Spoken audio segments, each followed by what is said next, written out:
வணக்கம். நடிகர் ஜீவாவின் தந்தை பெரிய ப்ரொடியூசர் ஐயா ஆர்பி சௌத்ரி அவர்கள் கார் ஆக்சிடெண்ட்டில் இறந்துட்டாங்க. ரொம்ப மனசு கஷ்டமாக இருக்குது. ஆழ்ந்த இரங்கலையும் அனுதாபங்களையும் தெரிவிச்சுக்கிறேன். ரொம்ப கஷ்டமான காலம் இது. நீங்கள் சீக்கிரமாக இதுலேருந்து கடந்து தேறி நார்மல் வாழ்க்கைக்கு உங்கள் வாழ்க்கையை பார்க்கணும், நீங்களும் சந்தோஷமாக இருக்கணும்னு சொல்லிட்டு விருப்பப்படுறேன். ஆழ்ந்த இரங்கலை தெரிவிச்சுட்டு இன்றைக்கி வீடியோ என்னென்னா, கண்டிஷன்ஸை ஃபாலோ பண்ணுங்கடான்னு யாரும் படத்தில் சொன்னாங்க. இந்த 41 பேர் இறந்தப்ப முன்னாள் அமைச்சர் அழுதார். அதை கிண்டல் பண்ணுற விதமாக 41 பேர் இறந்ததையும் கண்டுக்காமல் அப்போ சிரித்து அந்த படத்துக்கும் அந்த டைலாக்கும் சம்மந்தமே இல்லாத ஒரு டைலாக்கை அப்போ ட்ரெண்டு ஃபேஷன் சொல்லி வச்சு கேலி பண்ணி கிண்டல் பண்ணி அதில் பணம் சம்பாதிச்ச ஒரு நடிகர், கேவலமான நடிகர் யார்?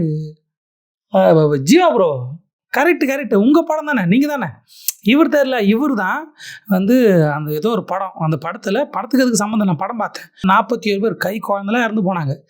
இறந்து போனாங்க, அழுதாங்க, அதெல்லாம் வருத்தப்படல. அதுக்காக ஒருத்தர் வருத்தப்பட்டு அழுதாரு அமைச்சர். அதை பற்றிலாம் யோசிக்காமல் பணத்துக்காக படம் ஓடணும்னு சொல்லிட்டு 41 பேர் இறந்ததை கிண்டல் பண்ணது நீங்கள். இப்போ உங்கள் அப்பா இறந்துட்டார். நாங்கள் கிண்டல் கண்டிப்பாக அதுக்காக வரல. இப்போ இதை சொல்லி காட்டுறது மூலிமா உங்களுக்கு குத்தணும்லாம் வரல. நாங்களும் நாகரிக அரசியல் பண்ணணும்னு நினைக்கிறோம். ஆனால் அது என்ன, நான் தமிழ்நாட்டில் இருக்கிறேன். தமிழ்நாட்டில் யார் ஜெயிச்சிருக்கா? விஜயண்ணா ஜெயிச்சிருக்காரு. மக்கள் எப்படி முடிவு பண்ணிக்கிறோம்? மாற்றம் வேணும்னு முடிவு பண்ணி விஜயண்ணாவை ஜெயிக்க வச்சுருக்காங்க. உங்கள் படத்தில் 41 பேர் இறந்த பிறகு அதை நீங்கள் கிண்டல் பண்ணுறீங்கன்னு தெரிஞ்சு அந்த படத்தை ஓட வச்சுக்கிறாங்க. அந்த நாட்டில் நான் இருக்கிறேன். அப்போ நான் இதை உங்களுக்கு ஞாபகப்படுத்தி ஆகணுன்றது என் கடமையாக எனக்கு தோணுது. நான் வருத்தப்படுறேன், உங்களுக்காக கஷ்டப்படுறேன். உங்கள் அப்பா இறந்தப்போ நான் இது உங்களுக்கு தப்பாக புரிஞ்சுதுன்னா நான் மன்னிப்பும் கேட்டுக்கிறேன். ஏன்னா உங்களை கஷ்டப்படுத்துறது என்னோட எண்ணம் கிடையாது. ஆனால் உங்களுக்கு ஞாபகப்படுத்தணும் இல்லையா, கண்டிஷன்ஸை ஃபாலோ பண்ணுங்கடா ரோட்டில் போகிறப்ப. ஏன்னா ஒரு விபத்து நடந்துக்குது, நீங்கள் கண்டிஷன்ஸை கரெக்டாக ஃபாலோ பண்ணியிருந்தீங்கன்னா இது நடந்திருக்குமா? நடந்திருக்காது. அப்போ டிரைவரோ, எதில் டிரைவரோ, யாரோ ரோட்டில் போகிறவங்களுக்கு ஏதோ நடந்திருக்கு, ஒரு அசம்பாவிதம் நடந்திருக்கு, கண்டிஷன்ஸை ஃபாலோ பண்ண மறந்துருக்காங்க. இப்போ நீங்கள் தேம்பி அழுவுறீங்க. இப்போ இது எந்த படத்தில் வைப்பாங்க? யார் வைப்பா? வச்சுட்டா என்னப்பா இப்படி பேசுகிற, என்னப்பா ஒருத்தர் அப்பா இறந்துருக்காரு, இப்படி பேசலாமா? இதே ஜீவா சார்கிட்ட கேட்டாங்க. அதுக்கு அவர் என்ன பதில் சொன்னார் தெரியுமா? அதுதானே இப்போ நீ ட்ரெண்டிங்கிற ஒரு விஷயம் அதுக்கேற்ற மாதிரி தானே எல்லாம் பண்ணிட்டு இருக்கணும். அதுதானே இப்போ நீ ட்ரெண்டிங்கிற ஒரு விஷயம் அதுக்கேற்ற மாதிரி தானே எல்லாம் பண்ணிட்டு இருக்கணும். இப்போ ட்ரெண்ட் இதுதானே. 41 பேர் இறந்தாங்க, குழந்தை இருந்துச்சு. அப்போ முன்னாள் அமைச்சர் அதுக்கு அழுதாரு. அதெல்லாம் கணக்கில் ட்ரெண்டு. இப்போ இது எந்த ட்ரெண்டில் வரும்? இப்போ உங்களோட வீடியோ வருது, நீங்கள் அழுகிற வீடியோலாம் வருது. அது எந்த படத்தில் வச்சு ட்ரெண்ட் ஆக்குவாங்க? நீங்கள் ஒருத்தரை கட்டி பிடிச்சி அழுகுறீங்க, அது ட்ரெண்ட் ஆகுமா? ஏன்னா இப்போ அந்த வீடியோவும் ட்ரெண்டாக எனக்குது, மக்கள் பார்த்துன்னுக்குறாங்க. இப்போ அதை ட்ரெண்ட் பண்ணலாமா? நீங்கள் பண்ணது சரியான்ற கேள்வி இப்போ கேட்கல. கொஞ்சம் உட்காந்து யோசிங்க. நாம் தமிழ்நாட்டில் இருக்கிறோம். நான் இப்படிலாம் பேசுறது ஒன்றும் ஆச்சரியம் இல்லை. ஏன்னா 41 பேர் இறந்ததை வச்சு நீங்கள் ஒரு படத்தில் டைலாக் வைக்கிறீங்க. அந்த படத்தை மக்கள் வெற்றி பெற செய்கிறாங்க. அதை தொடர்ச்சியாக அப்புறம் நீங்கள் பல விஷயம் நடக்குது, இங்கே அரசியல் மாற்றம் நடக்குது. மக்கள் ரொம்ப சிந்திச்சு விஜயண்ணாவை சிஎம் ஆகணும்னு சொல்லிட்டு எந்த கேண்டிடேட்டு, அவங்க யார், எவர், என்ன நடக்க போகுது, என்ன திட்டம், நாட்டோட வளர்ச்சி, அதெல்லாம் யோசிக்காமல் விஜயண்ணா சிஎம் ஆகணுன்ற ஒரே எண்ணத்தில் மக்கள் ஓட்டு போட்டிருக்காங்க. இப்படி பல அதிசயங்கள் நடக்கிறப்ப நான் பேசுறது ஒரு அதிசயம் தான். இது வரைக்கும் யாரும் இப்படிலாம் வீடியோ போடுவாங்களான்னு தெரியல. நான் போகிறது சரியா தப்பானா எனக்கு சரின்னு தோணுது. ஏன்னா ஞாபகப்படுத்தணுமா இல்லையா? கண்டிஷன்ஸை ஃபாலோ பண்ணுங்கன்னு நான் ஞாபகப்படுத்தணும். நீங்கள் படம் மூலிமா அதை ஞாபகப்படுத்துனீங்க மக்களுக்கு. நான் இந்த வீடியோ மூலிமா உங்களுக்கும் மக்களுக்கும் ஞாபகப்படுத்துகிறேன். இப்போ நீங்கள் அழுவீங்க, உங்கள் வீட்டில் சாங்கியம் சடங்கு நடக்கும். தொடர்ச்சியாக என்ன சொல்கிறது, நீங்கள் உங்கள் அப்பா இறந்தது கிண்டல் கேலிலாம் பண்ணல, வருத்தமாக தான் இருக்குது. உங்கள் அப்பா இருந்தது எங்கள் அப்பா இருந்த மாதிரி தான் எனக்கும். நீங்கள் அழுகிறப்ப பார்க்குறப்ப எங்களுக்கு அழுவு வருது. அவர் நல்ல திரைப்படம் எடுத்துருக்கிறாரு, பல பேரை வாழ வச்சுருக்கிறாரு. பல பேர் இன்றைக்கி டைரக்டராக இல்லை ஒரு ஆக்டராக இருக்கிறதுக்கு காரணமாக இருந்திருக்கிறாரு. அவங்க ஃபேமிலியில் இதுக்கு வருத்தப்படுவாங்க, கஷ்டப்படுவாங்க.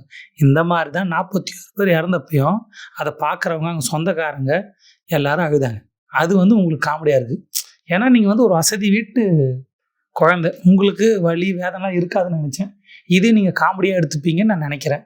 ஏன்னா இது என்ன ட்ரெண்டில் வருது, இது எந்த படத்தில் வரப்போகுது? இப்போ இதை உங்களுக்கு குத்தி காட்டணும்னா, ஆமாம் நான் தமிழ்நாட்டில் இருக்கேன், குத்தி காட்டி தானே ஆகணும். நாகரிக அரசியல் இப்படி தான் பண்ணணும் இனிமேல். இதுக்கு முன்னால் அப்படி இருக்காது. அவர் என்ன பண்ணாலும் நம்ம திரும்ப அதை அவருக்கு பண்ணக்கூடாது. அவரே தப்பாக பேசினா நம்ம அப்படியே தப்பாக பேசக்கூடாது, நம்ம நாகரிகமாக நடந்துக்கணும்னு எனக்கு சொல்லி கொடுத்தாங்க.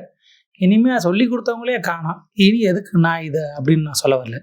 இனிமேல் எனக்கு சொல்லி கொடுக்க போகிறது வேற ஒருத்தவங்க. இனி என்னோட முதல்வர் விஜய் அண்ணா. அப்போ அவர்கிட்ட நான் ஒரு நல்லவனா, நான் ஒரு நல்ல ஒரு இதுவா தெரியல. அவருக்கு இதுக்கு என்ன சம்பந்தம் தெரியல. ஏன்னா நீங்கள் விஜய் நான் ரசிச்சிங்க, நானும் ரசித்தேன். நீங்கள் விஜய் நான் ரசிகர், நானும் ரசிகர். இப்போ நீங்கள் வருத்தத்தில் இருக்கிறீங்க, நானும் வருத்தத்தில் இருக்கிறேன். உங்ககிட்ட சும்மா சொல்ல வந்தேன். இந்த மாதிரி கண்டிஷன்ஸை ஃபாலோ பண்ணுங்கள். நாளைக்கு படத்தில் நடிக்கிறப்ப கண்டிஷன்ஸை ஃபாலோ பண்ணுங்கள். நாளைக்கு நீங்கள் வண்டி ஓட்டுறப்ப கண்டிஷன்ஸை ஃபாலோ பண்ணுங்கள். நான் வண்டி ஓட்டுறப்ப, நான் வாங்குறப்ப நான் கண்டிஷன்ஸை ஃபாலோ பண்ணுறேன்.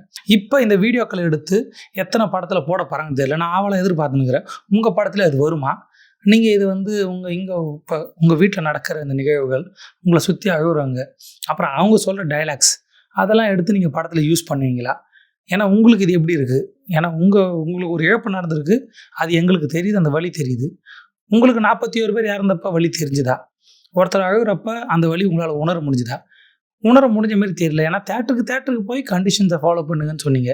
இனிமேல் எத்தனை தேட்டருக்கு போய் இந்த மாதிரியான ஒரு சீனில் இங்கே நடந்த விஷயத்த நீங்கள் பேச போகிறீங்க?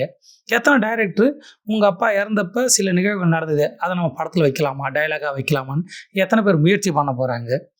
இப்போ இவ்வளோ குத்தனமான அப்போ அது எத்தனை பேர் குத்திருக்கோம்? அப்போ அது எத்தனை பேருக்கு வலிச்சிருக்கும்? இப்போ உங்களுக்கு வலிக்கிற மாதிரி அவங்களுக்கு அப்போ வலிக்கலையா? இல்லை அது உங்களுக்கு தெரியலையா? இப்போ என்ன பேச வரேன்? ஏன்னா தமிழ்நாட்டில் இருக்கிறேன். என்ன பேசுகிறேன்னு எனக்கும் தெரில, என்ன நடக்குதுன்னு தெரில, என்ன நடக்க போகுதுன்னு தெரில. இப்போ என்ன பண்ணுறது? இப்போ உண்மையாக நான் சொல்கிறேன், அவர் இறந்ததுக்கு நான் வருத்தப்படுறேன். அவரால் வாழ்ந்தவங்க நிறைய பேர் இருக்கிறாங்க. அவங்களுக்கு ரொம்ப வலியாக இருக்கும். அவங்களுக்கு நான் ஆறுதல் தெரிவிச்சுக்கிறேன். என்னோட ஆழ்ந்த இரங்கலை தெரிஞ்சுக்கிறேன். இந்த வீடியோ உங்களுக்கு கஷ்டமாக இருந்துச்சு, யாருக்காவது வலிச்சதுன்னா நான் மன்னிப்பும் தெரிவிச்சுக்கிறேன். யாரையும் குத்தணும், ஒருத்தர் இறப்பில் வந்து நம்ம வந்து ஒரு லாபம் எடுக்கணும்லாம் இல்லை. ஒரு இறப்பை வச்சு, ஒருத்தவங்க வருத்தத்தை வச்சு, ஒருத்தவங்க வலியை வச்சு அதில் காசு சம்பாதிக்கணுன்றதுலாம் இல்லை. அது ஏன் எண்ணம் கிடையாது. நீங்கள் ஒன்று பண்ணீங்களே, இப்படி பேசுகிறப்ப உங்களால் அதை பார்க்க முடியுதா, தாங்கிக்க முடியுதா? இது நீங்கள் புரிஞ்சிக்கணுன்றதுக்காகலாம் இல்லை, மக்கள் புரிஞ்சிக்கணுன்றதுக்காகவும் இல்லை, எதுக்காகவும் இல்லை, தோணுச்சு. என்ன நான் தமிழ்நாட்டில் இருக்கிறதால என்ன வேணால் தோணும் எனக்கு. திடீர்னு நாளைக்கு விஜய் அண்ணா வந்து 2 தொகுதியில் ஒரு தொகுதி வந்து ரிசைன் பண்ணிவிட்டு யாரை நிற்க வைப்பார், அவங்கள ஜெயிக்க வைக்கணும்னு தோணும். எக்கச்சக்கமாக தோணும். தமிழ்நாட்டில் இருக்கிற எங்களுக்கு தோணிக்கிட்டே இருக்கும். வாழ்க தமிழ்நாடு.